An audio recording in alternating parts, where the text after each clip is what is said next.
So you were raised in Chicago. Mm-hmm. Have you heard people say it like that? By the No, way? that's literally the first time I've ever heard somebody say that. That's like that. so funny to me because I used to Christina used to be like, "Oh, you're going to Chicago?" And I'd be like, "Why are you saying that?"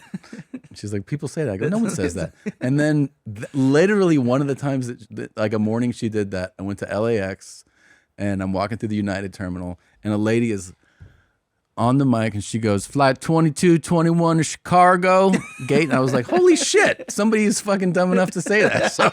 So there are people out there yeah. that are saying that the wrong way. But I do think I was just in Chicago last weekend. Awesome. It was fucking amazing. And I always have a good time when I go. And I gave them credit. I go, "You're incredible sports fans because you have to deal with whatever you get and you keep dealing with it. But you're a hardcore White Sox guy, right? Yeah, You're a yeah. South Sider. Yeah. So if you were chiseling out Mount Rushmore of White Sox greats, Yep. Okay. who's making the cut? And is there any universe where Mark Burrell doesn't have a spot on there? No, there's none. So Mark Burley. Is it Burley? It's Burley. These guys literally wrote a pronunciation. They wrote out, they phonetically laid it out. Yeah. Okay. Mark Burley. Hey, Mark. Definitely on there. Huge apologies. Yeah. Is he dead? Put him in the Hall of Fame. No, he's alive and kicking. Hey, Mark Burley. I got it right this time. Okay. Mark Burley is definitely on there. He's probably my favorite White Sox of all time. And then, Frank Thomas is my favorite. But then Mark Burley, Frank Thomas, Big Hurt. Frank Thomas with the fucking T-pills? Yeah, dude. My dog, yeah. Hell, dude, I love those. He's like, I fucking take my dick's hard all day. Yeah? Yeah, so Frank Thomas, Mark Burley, and then Frank Thomas is a guy I'd like to watch fuck someone. Like, he's one of those guys where you're that'd like, be interesting. the Big Hurt with Big the Hurt? liver. Yeah. With the big hammer. Fuck yeah. You know that thing swings. You ever know? All right, we'll get back to your list. Sorry. No, please. No. I met some, I've told this before, but I've met some Major League Baseball players. I had no idea.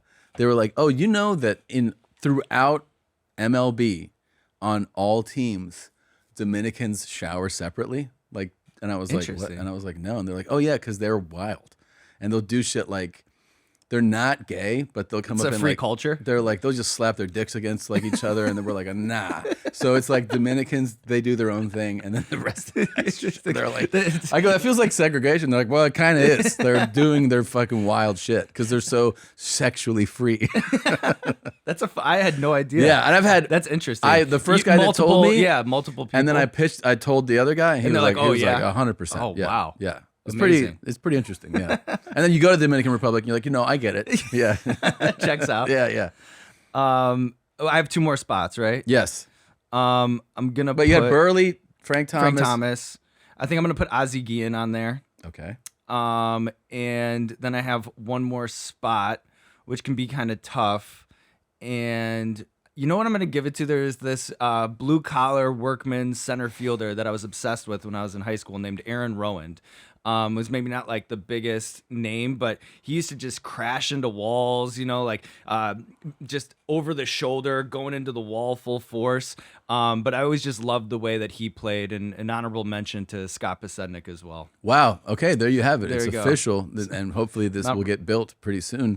The way things are going, It is crazy, right? Because, well, first of all, if you have, you have the Bears, which is like... It is crazy. I'll roll Bulls. You'll roll White Sox season into Bears season into Bulls season. Yeah. And it just goes on and on and on and on and on. And it's interesting that, because I think with sports, that's always just going to be this joy, misery, slot machine that you're playing all of the time. It is. And only one team is going to win a championship. So I think the appetite and enthusiasm that you can build for a team is all about the ride that they take you on that season, right? 1,000%. So even if you're, a couple games out of the wild card at the All-Star break, there's still something to follow, something to tune into.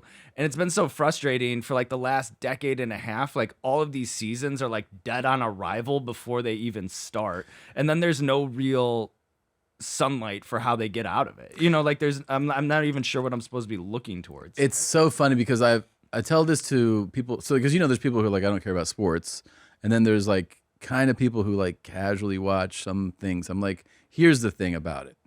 If you're not emotionally invested to some degree, then you're not getting the thing out of it that is there. Right. Like, it's like if you go, I don't care whether they win or lose, it's like, well, then you almost shouldn't you shouldn't watch, right? Like the whole thing about being a sports fan, I mean, obviously some people take this to an extreme and they're way too invested. But the fun of getting behind a team is that you care enough to be miserable when they're down, so that when they are great, the joy is so much greater. That release, yeah. You have to have the up and down. And so, a lot of these things are like I always watch college football, and like it is cyclical. Like the teams will be great, and you're like, these guys are great, and then they'll have this downtime, and then the team that wasn't doing so well, and it comes back. But it feels like it usually belongs.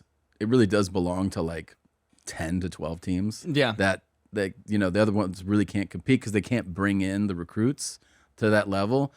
In the pros, though, you're like, man, some of these windows where it's not good is like a lifetime. It's like decades. And too, I always think about it, I mean, at the end of the day, that business is a nostalgia. That business is a nostalgia and memories business. Yeah. You know what I mean? So it's just been so flat for so long that I wonder, I'm like, are they losing like an entire generation of sports fans there? You know what I mean? Like, I think about that sometimes where it's if you're a kid who was born, like say in Chicago, I don't know, 15, 20 years ago, you haven't experienced the highs, really. Except for a couple moments. Like, well, if you're a Blackhawks fan, you've had some big time, but like they don't know what the Bulls thing was like. Right. They're just like heard about it. They're like, oh, that's cool. And you're like, no, you don't understand. This shit was wild. Yeah. Like it was a given. Like, oh, they're gonna dominate. That's how I actually thought of them when I was a kid. Like the first time I ever saw adults behaving bizarrely was during those Eastern Conference playoff matchups between the Bulls and the Knicks. Yeah. That was the first time that I'd see my dad, screaming swear words at the TV, and I'm like, why is he freaking out? They win all the time. This? Yeah. I'm like, they win all the time. I thought it was like a Harlem Globetrotters thing, Yeah. So I'm like, why are all the adults in the room like screaming at the TV and acting like something's at stake here? Like they always win. So even that I didn't even really get to enjoy. Bizarre behavior to watch in an adult is when their sports team is doing well and then they're cocky. And you're like, yeah, it's not you. Like you didn't do this. But they're like, fuck you guys. Like, this is my shit. You're like, you have nothing to do with this. But like they adopt the arrogance and they're like, I would just like a chance to adopt that arrogance. I'd like to have no idea what that's even like. Feels like just on that whole cyclical thing that like the Bears would have to be due at some point. I mean, I think we'll see what happens this year. They got their coach and I'm gonna ride it out with Caleb and see what happens. And the NFL is much more of a parity league, which is why it's kind of like bizarre that they haven't been able to crack that code or solve that Rubik's Cube like at least a little bit recently. But there is a thing about the NFL too that like you just notice over time, and you go, how can this be? But it is true. There are organizations that understand winning more. Do you know what I mean? No, I think that's true. You're like, that's weird. They all have like money and like they should, but like, you look at like the Steelers and you're like, yeah, this organization understands going after winning. Yeah. Like they're doing it decade after decade. Right. And then there are like eras. these handful of like silly teams, like the Jets or like the Bears or the Jaguars or whatever. You know what I mean? Where it's just I'm from Cincinnati, dude. Yes. Yeah, I understand. That the president of operations pays himself $35 million a year there. For real. Mike Brown's like, that's my salary. And you're like, okay. This is not about winning. This is about you being like, this is pretty cool. This is a fucking he runs it like it's a hotel and he's like, yeah, it's full. So right. Yeah. They're not going anywhere. I don't care. Will sell, I don't give a shit.